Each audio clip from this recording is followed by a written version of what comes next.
Saudara, sejak sepekan terakhir harga kedelai impor mengalami kenaikan. Akibatnya pengusaha tempe di Lok Sumawe memperkecil ukuran tempe Jumat pagi. Meski ukuran tempe diperkecil, namun harga yang dijual di pasaran tetap seperti biasa. Mahalnya harga kedelai impor sejak sepekan terakhir membuat para pengusaha tempe di kota Lok Sumawe memperkecil ukuran tempe untuk mencukupi produksi.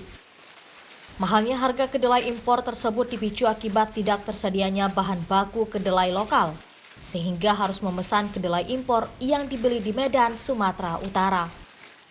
Sepekan terakhir, harga kedelai impor tersebut dibeli pengusaha dari harga Rp7.500 hingga Rp7.800 per kilogramnya. Sementara harga biasanya hanya Rp7.000 per kilogramnya. Dampak kenaikan harga bahan baku tempe, pengusaha terpaksa harus memperkecil ukuran tempe untuk memenuhi produksi setiap harinya, namun para pengusaha tidak menaikkan harga yang dijual di pasaran.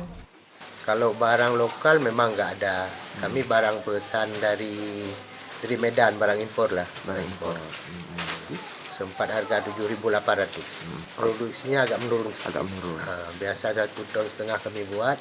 Kalau harganya mahal, kita buat 1 ton aja. Pengusaha tempe berharap agar kedelai lokal kembali tersedia untuk dipesan kembali sebagai bahan baku membuat tempe.